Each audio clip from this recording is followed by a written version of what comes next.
Então, bom dia.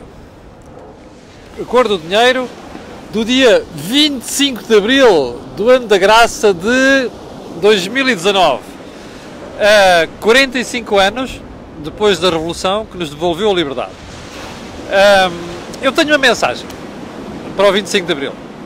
Já agora, antes de continuarmos, eu sei que é feriado, sei que também há muita gente já acordada, mas queria pedir um favor, que me digam se o som, a imagem já percebi que está boa, a dúvida é o som, porque estão aqui as ondas atrás, como você vê, e isto é um barulheira de caraças. Portanto, se estiver tudo bem com o som, eu agradeço que ponham os polegares para cima. Eu tenho uma série de coisas para contar hoje. Uma delas, tenho uma mensagem sobre o 25 de Abril. Não é só o Presidente da República, são só os deputados que vão para a Assembleia dizer umas coisas, às vezes umas baboseiras sobre o 25 de Abril. Eu estou eternamente grato a quem devolveu a liberdade a Portugal. E eu recordo-me, eu era miúdo, vivia em Moçambique, e recordo-me da esperança com que isto foi recebido por toda a gente. Não vi, até os mais reacionários, nunca vi, eu era miúdo, lembro dos meus colegas, alguns deles cujos pais estavam envolvidos com o regime, não me lembro de ter havido alguma manifestação de grande preocupação por ter havido o 25 de Abril.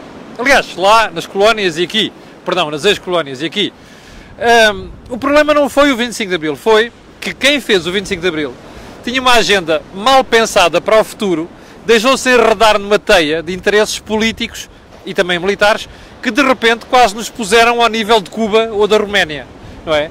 E então aí surgiu o 25 de Novembro, para repor as coisas. O problema é que o país ficou sempre com essa matriz de socialismo barra a caminhar para o comunismo. Aliás, a Constituição da República Portuguesa de 66 dizia mesmo que o objetivo era caminhar para o socialismo, não é? A gente sabe como é que acaba o socialismo. Bom, mas qual é a minha mensagem? Eu estou eternamente grato a quem fez o 25 de Abril. Agora, o que eu não posso suportar, nem aturar, é este complexo que algumas pessoas que ainda são protagonistas dessa revolução, o Otelo Saraiva de Carvalho, sei lá, Vasco Lourenço, quando fala, e mais, uma série deles, que se arvoram donos do 25 de Abril. Quer dizer, primeiro acham que a gente tem que prestar vassalagem como se não houvesse amanhã. Ora, para mim isso não existe. O 25 de Abril, para mim, é igual ao 5 de Outubro. É igual ao 1º de Dezembro de 1640. Não é? É igual a outros momentos da história portuguesa que foram momentos de libertação, de abertura da sociedade, de mudança de paradigma, de mudança de regime. E, portanto, estes senhores, em seu devido tempo, nos livros de história, vão ser recordados como mais uns que fizeram um ponto importante na história de Portugal. Agora, não são mais do que os outros. E, portanto, eu não quero continuar a contribuir para este peditório. Mas, como eu lhe disse há 2 dias, a gente vai estar atento aos discursos todos. Porque a mim o que me incomoda em Portugal é que a gente, repare bem, quem aparece sempre a falar do 25 de Abril é gente grisalha. Alguns ainda têm cabelo, eu não tenho, mas é gente grisalha. Vocês não veem jovens a falar daquilo, não veem jovens, não veem um discurso jovem, virado para o futuro. Ontem a Teresa Peixoto, minha amiga aqui no Facebook, dizia assim: epá, caramba, já lá vão quase 50 anos, virem-se para o futuro. É isso mesmo. Opa, assim, nós estamos eternamente gratos a vocês que nos deram a liberdade. Não é só a vocês que fizeram o 25 de Abril. Eu estou eternamente grato ao Jaime Neves, ao Coronel Jaime Neves, que foi aquela pessoa que nos comandos, eu tenho uma admiração muito grande pelos comandos, como sabe, tem relação com o meu pai ter sido militar, não era dos comandos, é verdade, mas tem relação com eu ter começado a lidar com pessoas dos comandos muito cedo, não é? Porque eu era filho de militar e eu ia para o quartel quando era miúdo, depois das aulas, e portanto, e o meu pai não foi daqueles que andou nas secretarias, o meu pai foi daqueles que andou no interior a lutar e com a de arma em punho, e portanto estou à vontade para falar disto, mas dizia eu tenho uma admiração muito grande pelos comandos, e tinha uma admiração enorme pelo Coronel Jaime Neves. Infelizmente não o conheci em vida, tenho muita pena, daquelas coisas que me faz, que tenho pena, porque é daquelas pessoas que teria valido a pena conhecer. Portanto, mensagem é esta, eternamente grato, mas chega, vocês não são o supra-sumo da história portuguesa. Já agora, deixem lá as novas gerações agora tomarem conta do país e olharem para a frente, não é? Porque este discurso virado para o passado, 25 de Abril sempre, agora, o futuro, ainda mais sempre, estão a perceber? É esta mensagem. Bom, podem chamar o que quiser. Então vamos lá à agenda, porque é uma agenda muito comprida, além desta coisa. Bom, como percebeu ontem, a OPA da CTG, China Three Gorges, a EDP, foi ao ar. Foi ao ar porque eles tinham dito que só se mudando os estatutos é que eles aceitavam continuar com a OPA. Ora bem, a Assembleia Geral da EDP não mudou, os acionistas não aceitaram mudar os estatutos. E, portanto, a OPA acabou. Qual é a consequência disto? É demasiado longa para falarmos deste programa. Iremos analisar isto progressivamente e paulatinamente nos próximos dias e também nas próximas semanas. Terceiro ponto. Eu ontem, caindo ao chão, o meu amigo Mário Centeno, no Parlamento, disse que Portugal não tem futuro se a dívida pública não baixar. Oh, Mário! Aleluia! Praise the Lord! O Mário, que já uma vez me citou na televisão há poucos meses, a dizer que a malta dele do gabinete não lhes fazia chegar os meus artigos, porque são artigos críticos, imagino que os vídeos também não. Mas é assim, o Mário Centeno, opá, tu podias ter dito assim, epá, como diz o Camilo, como diz toda a gente que analisa finanças públicas, Joaquim Miranda Sarmento e não sei das quantas, como eles dizem, nós não temos futuro se não houver dívida. Sabes porquê, ó Mário? Porque eu ando a dizer isso há anos. Nós não temos futuro com uma dívida pública que ronda os 120% do produto. Ponto final. Agora, a pergunta é esta. O Mário só descobriu isto agora? Então, fez o programa do PS a prometer crescimento de 3 não sei quantos por cento. Fez o programa do PS a prometer despesa e consumo por aí fora. Chega ao governo, tenta manter aquela conversa. Leva uma série de rasteiras de Bruxelas. Leva uma série de joelhadas de Bruxelas. Depois mudam. E depois, como estão entalados, dizem assim, epá, espera aí. Conversa do Costa para o Centeno. Epá, ó Mário, agora tu vê lá se arranjas uma forma de eu devolver algum dinheiro às pessoas, mas mesmo assim não tem problema orçamental. E o Mário inventou. Foi, aumenta-se aqui os salários, aumenta-se a tributação indireta e mais, como não chega, corta-se o investimento. Viu? Afinal, o Mário sabe isto muito bem, como sabe o Costa. A questão é, porque é que andaram a mentir aos portugueses durante todo este tempo? Bem, mais uma pergunta. Espera aí. Então, se o problema nosso é a dívida, e é a dívida privada, é a dívida das empresas, é a dívida das famílias, das empresas e do Estado, mas sobretudo do Estado, porque esses dois ajustam. Se você for ver, vá lá ver os dados ao Banco de Portugal. A dívida das famílias vem assim, a dívida das empresas vem assim, a dívida do Estado continua a fazer isto. Não bate certo, pois não. Pois, o problema é este. Então, vamos à conversa de ontem. Se a dívida é um problema importante e grave, então façamos outra coisa. Vamos ter excedentes cada vez maiores no orçamento, não é? Para ir amortizando dívida. Vá lá! Está a ver porque é que eu disse ontem que nós somos uns parolos a ficar felicíssimos da vida porque temos um déficit de 0,5%?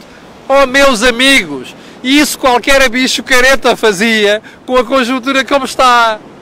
O desafio aqui era colocar um superávit de 1 ou 2 pontos percentuais do PIB. Aliás, 2% do PIB. Isso é que era de homem, Mário. Esse é que é o ponto. E já agora, está a ver como esta malta conta uma história, mas depois vai lá sempre dar. Aliás, recorda-se eu ter dito ontem que o António Costa de vez em quando foge da boca para a verdade. Já fugiu uma vez a falar para os chinocas, lá em cima em Vila do Conde. E fugiu a boca para a verdade ao falar nas escolas antes de ontem. Quer dizer, houve uma altura que a gente não pôde investir. Pois não pôde investir porque a malta deixa lá para trás. Bom, há aqui um pormenor interessantíssimo na conversa de Centeno ontem. Centeno dizia que houve uma série de governos que deixaram o equivalente a 5% do produto todos os anos para pagar no futuro. Eu vou analisar isso amanhã, está bem? Porque ele estabeleceu ali um horizonte temporal muito curioso.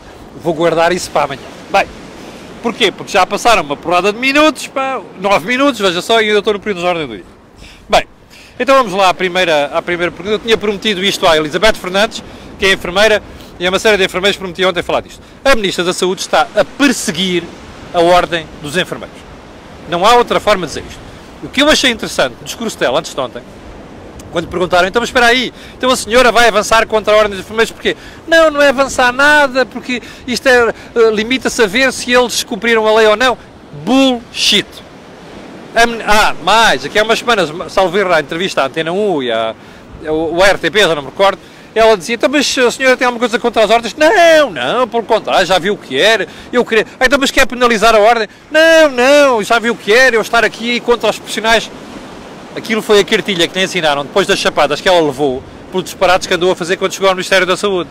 Bom, Mas aqui o problema não é este, é que a Ministra está mesmo a perseguir a ordem. Bom, primeiro ponto. As ordens não podem convocar greves. Quem convoca greves são os sindicatos. Agora, a questão é esta. Eu nunca vi a Ministra espumar de raiva quando a Ordem dos Médicos se meteu a falar em greves. Nunca vejo a Ministra espumar de raiva quando vê outras ordens profissionais falar em greves. Eu não sei se a Ordem convocou a greves, não. Aliás, não convocou de certeza. Mas, se tiver convocado, eu acho que deve ser penalizado. Mas agora a questão não é essa. Quero ver porquê. E vamos ao segundo ponto.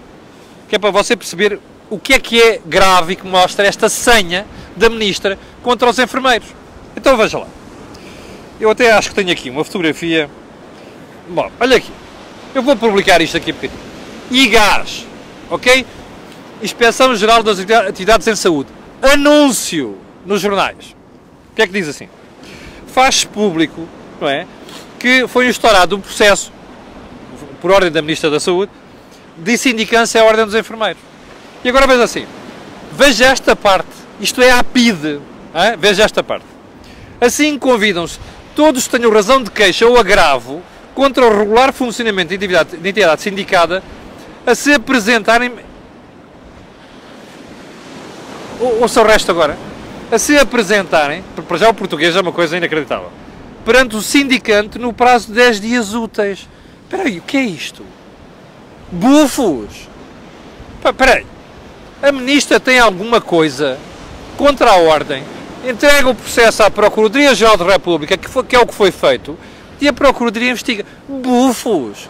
Convidar não sei quem tem contra. Isto é para quê? Para pôr a população e as pessoas contra a Ordem dos enfermeiros? Os enfermeiros. Ó, Sra. Ministra, ganhe juízo. A senhora não tem dois dedos de testa. Não tem um pingo de bom senso esta fulana. Não é? Uma vez era, quando as pessoas morrem, tem que se cuidar dos mortos. Ontem era 70% da malta que morreu estava dentro do período de garantia de... Opa, vai dar uma volta ao bilhar grande.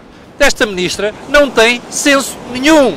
Esta Ministra é uma desgraça. Esta Ministra mandou limpar as listas de espera das consultas de cirurgia e devia estar no olho da rua. E é pena que o Sr. Presidente da República, que fala sobre tudo, até agora não tenha questionado o Primeiro-Ministro porque é que esta senhora continua no Governo. Isto é uma vergonha. Bufos. Pô, anúncio no jornal. Pá, devia ter juízo. Bom, isto é para quê? Para dizer às pessoas, olha, vocês que se tramaram por causa da greve dos enfermeiros vão lá queixar-se não sei das quantas. Se isto não é populismo, não sei o que é. E já agora o Sr. Presidente da República anda muito preocupado com o populismo, porque é que ele não intervém em situações destas? Isto é ao nível do mais rasca que há. A Ministra devia ter vergonha na cara. E já não devia ser Ministra a esta altura. Bom, ponto seguinte. O Governo, eu era para ter falado disto na segunda-feira, não falei porque estava à espera dos desenvolvimentos. O Expresso disse no fim de semana que o Governo ia mesmo avançar com a proibição das PPP na saúde. É uma pancada da Ministra também, não é? Aliás, esta Ministra chegou lá, aquilo é frete sobre frete, para mostrar que é tão esquerda ou mais esquerdista que o tipo da esquerda. E, portanto, para continuar no Governo, ela quer continuar a ser Ministra. Bem, mas enfim. O Expresso noticiou que o Sr. Presidente da República ia vetar a lei se ela proibisse as PPP. E o Presidente da República, antes de ontem, lembra-se da entrevista que eu disse ontem que ia falar dela, não consigo falar tudo hoje, mas vou falar sobre este aspecto. No meio daquelas disparates que aquela menina, Ana Drago, disse naquele trabalho da RTP, ali no Palácio de Belém, houve uma certa altura, perguntar ao Presidente da República, então, mas o senhor acha que a lei das bases da saúde não deve consagrar as PPP? E o Presidente da República disse que não, e disse muito bem. Aqui ele acertou, o seu dono. Quando critico tem que criticar, quando tem que elogiar, tem que elogiar. E o Presidente da República disse que não fazia sentido, porquê? Muito simples. Não é uma lei de bases que compete fazer isto. Uma lei de bases tem que ser o que ela diz. Bases. Geral. Está a ver? Deixarem aberto uma série de hipóteses e depois o titular de poder em cada momento diz assim, eu não quero isto. Está no seu direito. Foi votado para isso. Eu quero aquilo. Está no seu direito. Foi votado para isso. Não é? É isto que deve ser uma lei de bases. Portanto, o Presidente da República falou muito bem. Bem, o PS levou isto a sério. E ontem veio dizer assim, não, afinal a gente até vai consagrar isto na lei de bases. Não sei muito bem. Não, isto foi o Governo. E o PS vem dizer, e tal, que não era bem assim. Isto é uma vergonha. Já percebeu qual é o problema? Estamos à beira de eleições. E, portanto, isto é uma no cravo, outra na ferradura e por aí adiante. Bem, e vem dizer uma coisa que é temporário e depois pode ser reversível. Oh, meus filhos, isso é o que já está na lei. Não me venham com tretas. Está a ver? Isto aqui é o PS que está enfeudado a reboque do Bloco de Esquerda e do PCP e quer fazer este brilharete dizer assim, antes das eleições, estão a ver, nós somos um governo de esquerda, nós somos um partido de esquerda, acabamos com os PPP na saúde e vamos só para o SNS, tudo assegurado pelo Estado. Isto é uma estupidez, o Estado tem que assegurar a saúde, não tem que assegurar que é o Estado a prestar os cuidados de saúde, percebe? O objetivo é que deve estar lá. Portanto, isto aqui é o PS, aquela mania, o Primeiro-Ministro, quando foi da história da Lei de Bases, que o Presidente da República sugeriu que isto passasse para a próxima legislatura, recorda-se? E o Governo devia dizer que não. O António Costa, a justificação foi, isto é o 40º aniversário do SNS. So fucking what? Desculpa a minha expressão. Espera aí, e se for no 41º há problema? Não há. Isto é tudo simbologia para passar a ideologia e ver se consegue convencer a malta. Eu vou-vos dizer uma coisa, eu acho que o PS vai pagar tudo isto com língua de pau, percebe? Porque as pessoas não são estúpidas e na saúde percebem perfeitamente que as PPP são uma coisa útil. Aliás, o facto disto ser tão verdade é aquela informação que diz que há hospitais geridos pelo PP que têm melhores cuidados de saúde em certas áreas, como a história do tratamento, aliás, prevenção e questões e patologias como AVCs e por aí adiante. Bom, no tratamento dessas enfermidades e desses problemas. Não são enfermidades, são problemas. Bom, já agora uma pergunta. Acha que o PS deu mesmo aquela história que apareceu aí nos jornais ontem? Vamos poder... Eu estou convencido que não. Que esta conversa toda é para dar uma no cravo, outra na ferradura e tentar baralhar as pessoas, tirar a areia para os olhos das pessoas. Como eu lhe disse há bocadinho, acho que as pessoas não são estúpidas. Há muita gente estúpida, mas a maior parte das pessoas não são estúpidas. E os partidos que fazem estas brincadeiras vão pagar isto com a língua de pau. Bom, ponto seguinte, rapidamente, estamos a ficar sem tempo. Meu Deus, já vamos com 17 minutos. Convido a ouvir o trabalho que a RTP está a apresentar esta manhã. A Provedora de Justiça deu uma conferência de imprensa onde explicou uma coisa muito importante. Está a falta de questionar o Ministério da Segurança Social sobre os atrasos nas pensões. Aliás, é uma vergonha. Isto das pensões é uma vergonha. E eu só acho incrível como é que a malta de esquerda, inclusive a comunicação social, e os fofinhos, e as jornalistas não caem em cima do Ministro com esta brincadeira. Agora, como começam a aparecer como a Provedora, como a reportagem que a TVI fez e não sei das coisas, a malta começa a abrir os olhos. É que às tantas fica insustentável, não é? As pessoas têm mesmo que questionar os ministros. Bom, então o que é que disse a Provedora? Que não recebeu resposta do Ministério da Segurança Social. E a RTP foi ouvir a senhora Secretária de Estado. Vai haver a entrevista à Secretária de Estado. Aquilo é uma vergonha. Então a senhora já respondeu. Bom, não é verdade que a senhora não vai responder. Então, mas já entregou a resposta. Bom, nós estamos a preparar. Então, mas ainda não entregou. Mas eu garanto que vamos entregar. Bolas, pá! Diz logo assim, não! Nós não entregamos. Nós não respondemos à senhora Provedora. Quem os tem no sítio é isto que faz. Isto é o comportamento deste governo. A senhora Secretária de Estado e o Sr. Ministro da Segurança Social não responderam à Provedora. E há gente que já não tem subsídio de desemprego. E há gente que meteu os papéis, não está a receber nada, porque ainda não tem pensão. Quer dizer, se isto fosse como Ministro de Direita, era um sarilho. Não é? Já agora, malta, acordem. Denunciem isto. Então é um Ministro, então é a Secretária de Estado. Isto é uma vergonha. Não é? Falta pessoal. Eu quero lá saber se falta pessoal. Falta pessoal porque Mário Centeno cortou a despesa. Não é? E falta pessoal, porque nós temos os sindicatos que não deixam transferir gente do Departamento da Administração Pública para outros. Corrijam isso. Vergonha. Bom, sigamos para mim. Mais um ponto. Ontem, o meu ex-colega de faculdade, Cisa Vieira, também já embarcou nesta coisa, é das pessoas mais sensatas do governo. Já te farto dizer aqui. Gosto muito dele. Já está também a embarcar nesta coisa das eleições. Ontem era assim. As empresas deviam pagar salários mais elevados. Pedro, tu estás farto de saber que as empresas, todos nós queremos salários mais elevados. Mas tu estás farto de saber, Pedro Cisa Vieira, até pelas conversas que eu sei, que eu já tive com ele, sei que ele entende isto, não é? Não estou aqui a fazer nenhuma deselegância. Eu sei que ele entende isto. As empresas só podem pagar salários mais elevados se as pessoas forem mais produtivas. Pedro, tu podes dizer assim, bom, mas uma parte da culpa da falta de produtividade das empresas. É verdade. Mas enquanto o problema da produtividade não estiver resolvido, nós não podemos pagar mais. Senão as empresas vão para o vermelho. Este é que é o ponto. Valia a pena os governantes deixarem estas questões de recato na altura das eleições. Isto é a pior coisa que se pode fazer a um povo e a um país, que é estar sempre com a demagogia, salários mais elevados só se as pessoas forem mais produtivas. Ponto final. Bom, ponto seguinte, ponto final. Onde é que a gente já vai? Epá, ontem foi um fartote. Epá, caramba! O IVA de eletricidade vai baixar, o IVA da eletricidade vai baixar, de 23% para 6%, não sei o quê. E eu estava a ouvir aquilo a dizer assim, peraí, isto andava a passar nas televisões.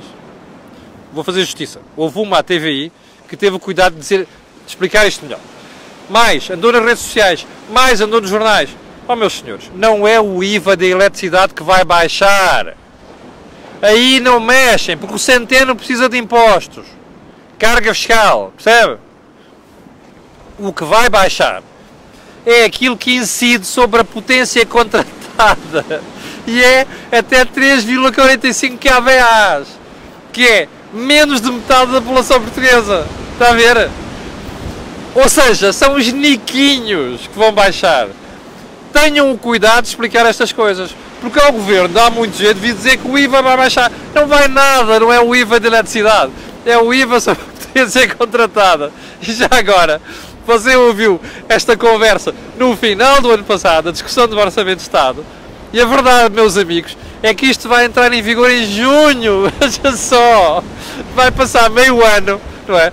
Primeiro era preciso pensar nisto tudo, segundo era preciso pedir autorização a Bruxelas. E agora, porque não dá jeito ao governo de fazer já, só vai entrar em vigor em junho. Olha, se isto não é uma vergonha de eleitoralismo, não sei o que é. Bom, peço desculpa, não sei se o barulho interveio aqui muito, senão já chegamos ao final do programa de hoje. Eu quero agradecer-lhe a sua paciência, que é feriado, teve aqui a aturar. Tiveram mais de 80 pessoas em direto no feriado, é uma coisa maravilhosa. 823 neste momento. Quero dizer-lhe que amanhã às 8 da manhã eu estarei aqui, e então aí sim, vamos conversar um bocadinho sobre os discursos do 25 de Abril. Quanto a nós, ficamos por aqui. Eu vou-lhe pedir aquilo que peço sempre, colocar aí um gosto e fazer partilha nas redes sociais, porque aquilo que você ouve aqui não ouve em mais sítio nenhum. Obrigado, bom dia e até amanhã às 8.